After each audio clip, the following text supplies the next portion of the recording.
Hi, everybody. Welcome back to Oliver Smith Watches. My name is George Reed. I'm the Fine Timepiece Director here at Oliver Smith Jeweler. To my right is Elizabeth Smith, and she is our Director of Marketing.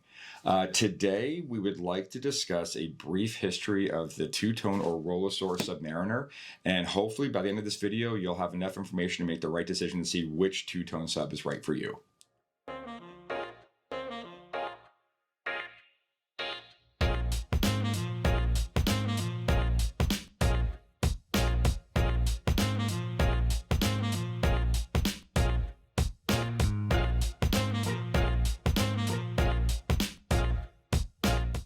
Two Tone is having a moment across all brands, and I definitely think it's a trend that we're going to continue to see in 2022.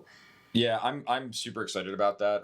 Especially it seems like Rolex and a lot of other brands too are investing in Two Tone. They're moving forward with it because fortunately, unfortunately, I'm old enough to remember when this watch first came out, like 1984, East Coast. It was the watch to have, and the whole original purpose was so you didn't have to worry about mixing your metals. It was really important back then. You're doing all white gold, you're doing all yellow gold. In this case, you have one watch to do both. So it was right off the bat, it was a really good utilitarian look. Clever. And the Two Tone we should define, or Rolesor in the Rolex world. Correct, yeah. When we say Two Tone, especially when we're talking about Rolex, we're talking about a steel and gold watch.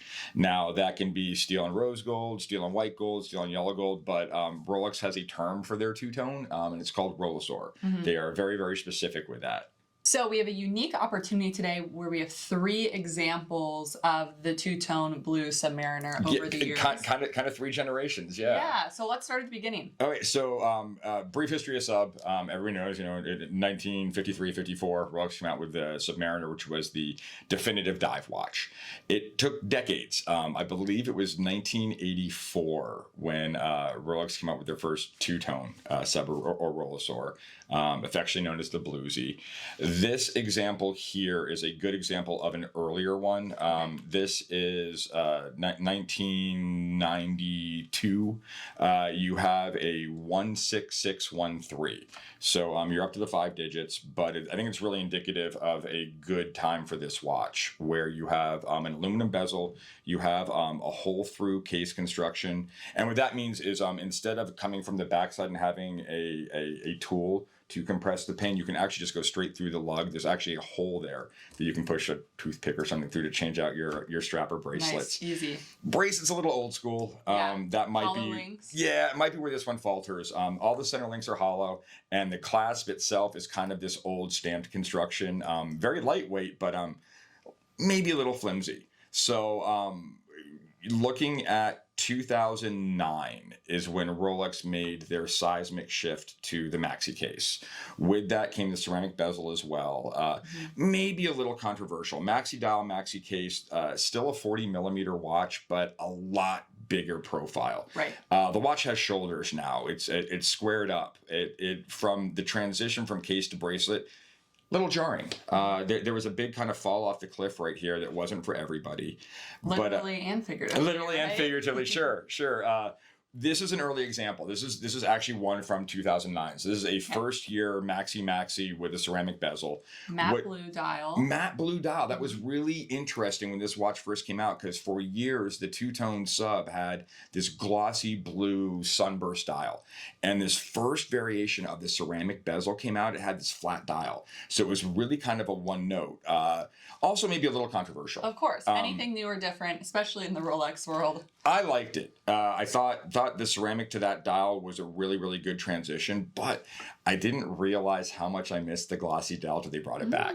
So this was short-lived, 29 to 13. And reference number on this? This is a 116613. Okay. All the Two Tones 1 and a 3. That's, again, just a Rolex thing. But moving forward, we have the final iteration, the newest, the modern, the 126613, nice. Which is the 2021 release of the 41 millimeter. Air quotes there. 41 millimeters, a bit of a misnomer. It actually wears more like a 40. Right. What I love is that I'm gonna move this out of the way real quick and put these two right next to each other so you can kind of see what I'm talking about. It's a round watch again. They got rid of the shoulders. They got rid of the squareness. They tapered the waist. Really what they did here was they widened the bracelet. and slim the lugs just slightly. I've gone over this before in different videos with that watch. The new 2021 release is the 41 millimeter, but I absolutely love it. As an old school guy, it really brought back all of the proportions from the original, but everything's modern. Everything's as it should be. The ceramic bezel's phenomenal. Solid links, the fully milled bracelet. It's just a engineering marvel, and we're really, really glad to have it. Is it safe to say on the older piece, from 1992, it looks purple? The color's changing a little bit. The patina to it. Yep, absolutely, and that's what I love about the old school. The way they were manufactured back then, they were designed to show their age to patina.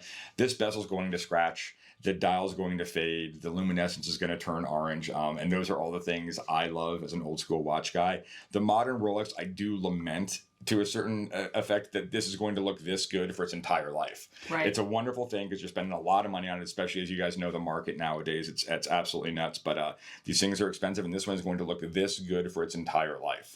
So hopefully we've given you guys enough information through the generations to make a solid decision. If you have any questions, we are available for you anytime.